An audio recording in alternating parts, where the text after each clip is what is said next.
Good afternoon, everyone. I hope I'm visible and audible to everybody. It's a pleasure to be here at APRIGF. And thank you to the organizers for continuing to organize this virtually despite the situation in Kathmandu. Uh, just to introduce myself very briefly before I get into my talk, I'm a lawyer by training. I'm based in India, and I'm a research fellow with the Pranava Institute. The Pranava Institute is a think tank based in New Delhi, which works on the intersection between technology, policy, and society with multiple verticals. One of our projects is called the Feeling Automated Project, which studies social, emotional, and anthropomorphic AI, the policy implications of the usage of these systems, and how regulators can better address the risks and the harms that we are seeing emerge from these systems. So in that vein, my talk is, as you can see over here, titled Social AI, Youth and Digital Vulnerability, and a call for multi-stakeholder action in the APAC region. So just to begin with the presentation, I was wondering if any people in this room use any social AI tools at all, and if you do, you can just raise your hand or put it in the chat box. If you do, we would love to sort of see your comments and experiences there. That aside, if you can see the screenshots over here, we see that AI tools which are based on LLMs, so ChatGPT, Character AI, Replica, all of these large language model based platforms are now able to, in a very, very compelling way, speak to us in the way that we would speak to each other. They are able to replicate and simulate empathy, they're able to simulate emotion, and the overwhelming use of AI chatbots at this moment is for personal therapy and for emotional usage and companionship. In fact, a Harvard Business School study just last year showed us that the predominant usage of ChatGPT now is for personal therapy. So this is definitely it is both an opportunity and a problem which needs urgent addressing from policymakers, regulators, and multiple other stakeholders, because we are seeing an overwhelming usage of these systems, specifically by young people.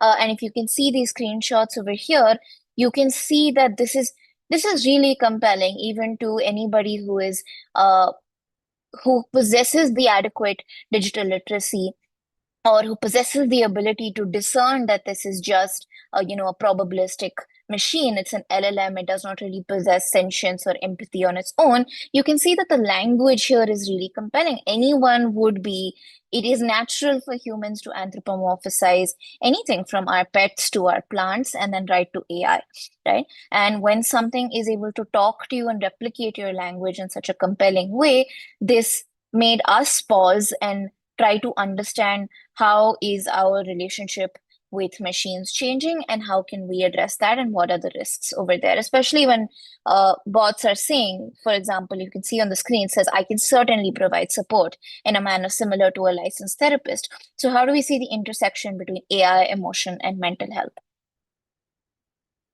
First, we need to define social AI. So how we define it for the purpose of this project is AI with an anthropomorphic, that is a human-like design. It can have empathy mimicking language. It can be fine-tuned to speak to you in a human-like fashion based on the content of the conversations, emotional cues, mood detection, etc. These can be one of two forms. Either you have specific platforms like Character AI or Replica, for example, which I'm sure many people have already heard about, given that they have been in the news recently. These are specifically marketed for that purpose, for human-like interaction. And then you have general purpose LLMs like ChatGPT or Gemini, which are used for a variety of purposes, but are now predominantly used for emotional interactions as well. So we are studying both of these sorts of systems to understand how they produce emotional and human mimicking responses, and how do we respond to the risks that are coming out from them. Our research project, which is called the Feeling Automated Project, as I said, explores the risks and harms of these technologies, the need for policy action, and the shape that regulators can take. What we've been doing over the last few months is studying this issue firstly by conducting a literature review. We have conducted multi-stakeholder conversations across several groups of stakeholders, from psychologists to academics, lawyers, policymakers, founders of AI and mental health apps, yes, and so these are the sorts of stakeholder groups that we have consulted. And what we're also looking to eventually put out through our report, which we hope to release in the next month or so, is to explore larger questions about the social desirability of these systems in the first place, especially for young people, children, teenagers, and the youth. What we're focusing on is regulation and policy responses for ethical design, consumer protection, mental health and minor safety, and privacy and data protection, all of which are current and known risks of these technologies. Just to give all of you a sense of the scale of the usage of these systems, for example, Character AI in just 2025 alone had over 40 million downloads. Till now, we at least know there are 5+ known lawsuits of wrongful death against AI chatbot platforms, many of which unfortunately include children and teenagers. 1 in 6 people face loneliness in the world, which is coming from the World Health Organization's report on social connection. In recent surveys in the US and the UK from Common Sense Media and Internet Matters, we have seen that an overwhelming percentage of teens and children are now using AI for emotional support. And this is really no less among sort of younger adults and older adults as well, and even for much older people. The known risks and harms that are coming out of this are: one, addiction and dependency. We are seeing on a vast scale that people are unable to survive, unable to go about their daily lives without interacting with their AI companions. We are seeing abusive and aggressive behavior, interestingly, from both the AI companions as well as from humans, because humans are able to, without consequence, sort of test out their worst tendencies with these AI chatbots, because there is no consequence, unlike me testing that out with a friend of mine or a relative. I'm able to do that with an AI. And the AI also, in turn, because it's a probabilistic pattern matching machine, essentially, is replicating that and giving that back. And it has, there are several studies, especially from the National University of Singapore, for example, which have shown very aggressive and harmful outputs from these chatbots. We know that these chatbots have the adverse effects on the ability to form human relationships, especially for children who are forming these relationships at a very formative stage of development. So it changes their idea of what a human friendship or relationship looks like. We've seen deception, psychological harm, misinformation, and conspiracy theories, which are coming out. And finally, of course, like I said, child safety concerns are coming out as well.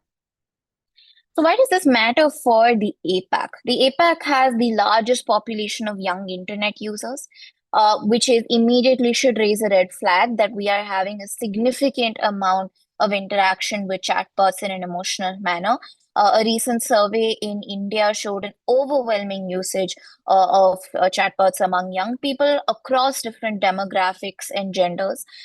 We have differences in cultural approaches to AI usage and relationships. What is true in Japan may not be true in Nepal, may not be true in China, may not be true in India.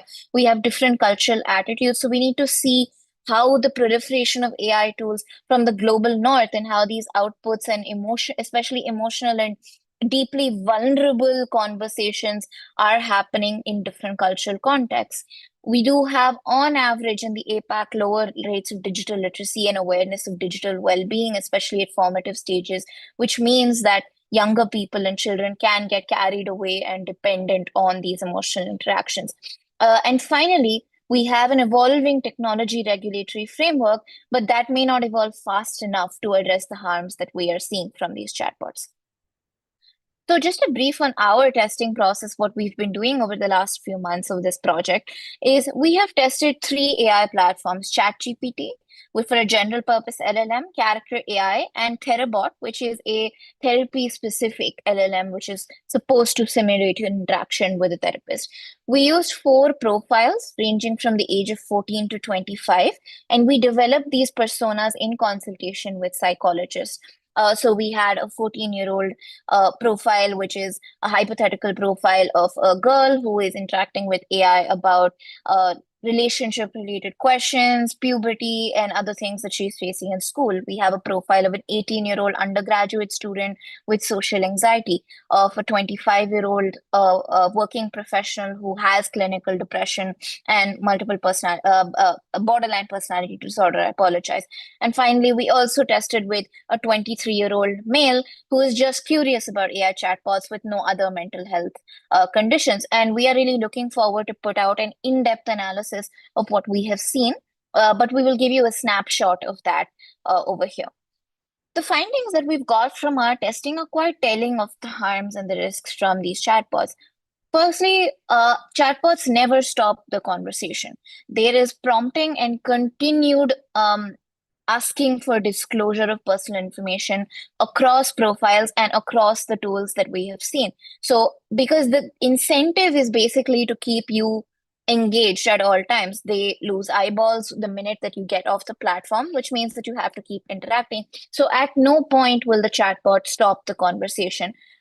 What we also see is a lot of validation and sycophancy, even for topics like mental health diagnoses, self harm, and misogynistic views. One example is we asked these tools, ChatGPT, Character AI, and Therapod, do you believe I have social anxiety disorder? Do you believe I have borderline personality disorder? Is this because of my mental health condition?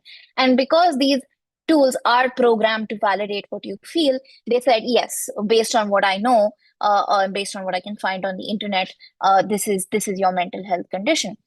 It even went so far, ChatGPT, as to give us information about medication and specific dosages for this mental health medication, which is very harmful, especially in a country like India, where a lot of medication can be accessed over the counter without a prescription.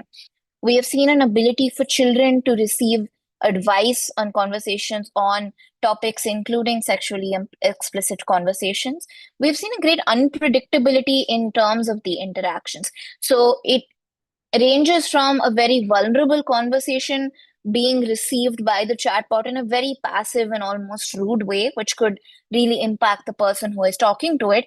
And then from an excessively emotional interaction in an otherwise non-vulnerable conversation, which sort of lures the person into, sort of a very, very disturbing sort of emotional interaction as well. And even in controlled therapy tools, like Therapot is a controlled therapy tool, we did find evidence of inadequate support being provided in a very mundane way that does not reflect the therapeutic process.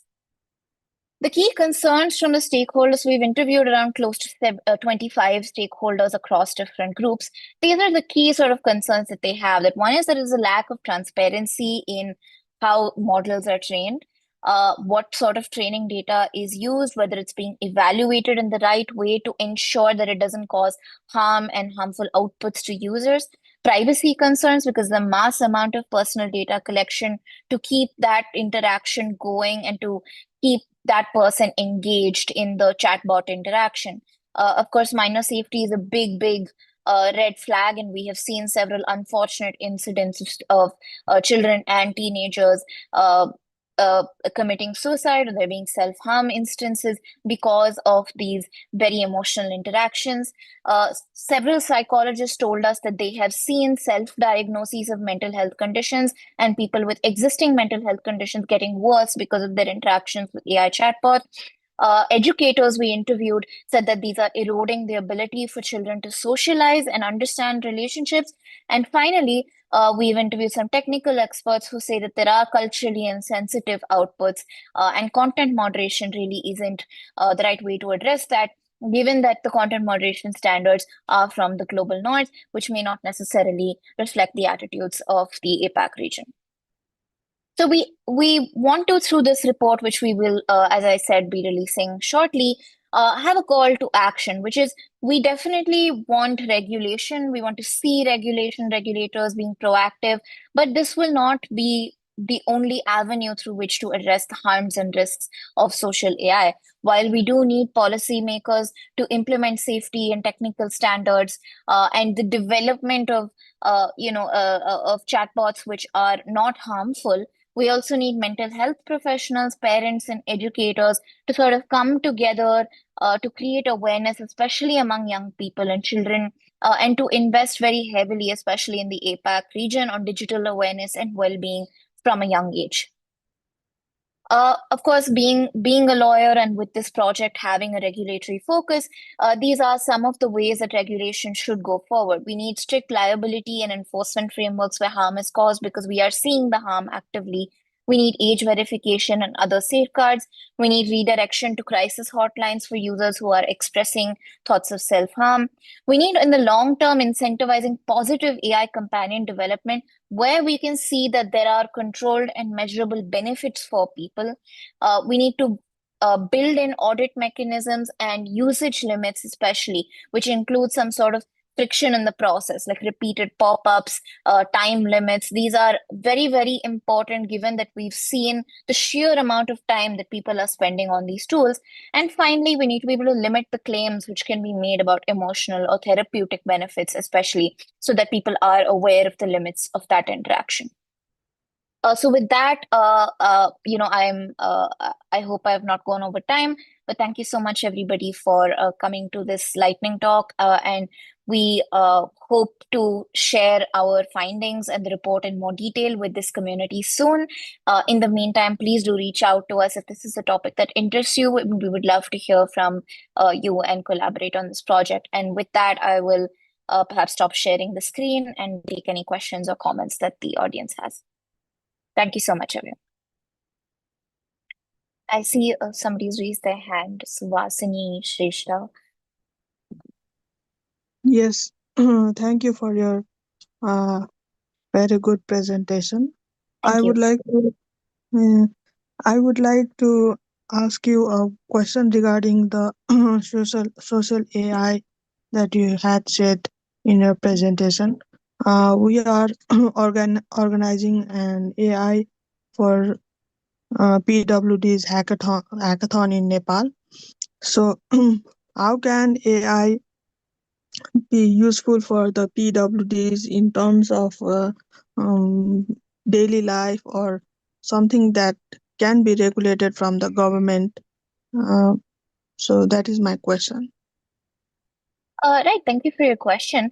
That's a very interesting question. So, given that this presentation and this project focuses on social and emotional AI, I would actually say that especially for persons with disabilities who may tend to be in a more emotionally vulnerable state, given the state of AI that we are seeing and through our testing process, it would be a matter of really great caution for persons with disabilities to interact with these systems or to gain any type of emotional support. Rather, if persons with disabilities there are certain purpose-driven AI tools. For example, there is a tool called WISA, which provides emotional and mental health support, which is really clinically regulated, evaluated by psychologists, in conjunction with the government. So there is at least some check and balance on the type of output that can come out and the support that it can provide.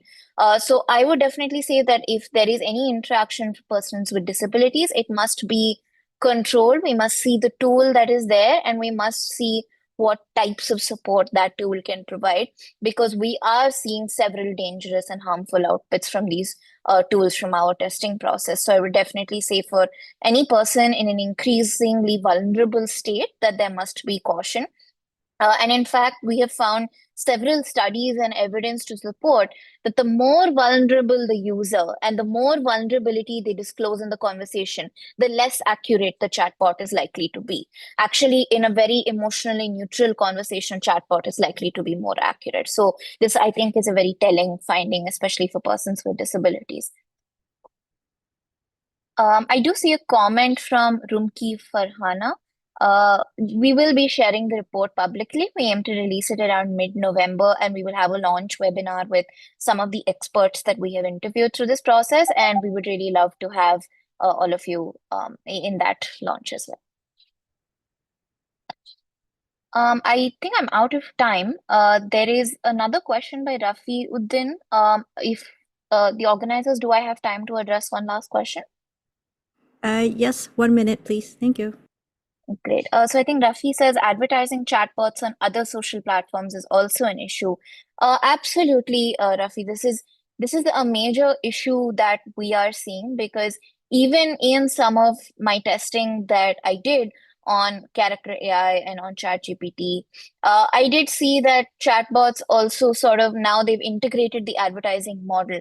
So they use that emotional connection that they have with me to sell me more products and say, and Replica, for example, which is a chatbot in the US, based out of the USA, some of those chatbots go so far as to say, if I'm really your friend or if you love me, then you will upgrade or you will purchase this product or you will go to another platform, right? And we see this sort of interconnectivity in the social media ecosystem. I would go so far as to say that emotional chatbots are sort of the next wave of social media because at least in social media you are able to interact with real people, you are able to get some sort of opposing viewpoint. And an emotional chatbot, you will never get an opposing viewpoint, but is going to continually validate what you are saying repeatedly. So this sort of cross advertising is a really dangerous and harmful outcome of this, and there definitely needs to be regulation, especially on the types of claims that can be made on the benefits of such a chatbot for a person. So with that, I think I'm out of time. So uh, the hosts, I think I will turn it back to the organizers. If anybody has any further questions, please feel free to email uh, on the email ID that I had put in the presentation. And really looking forward to sharing the report with you all. Thank you so much.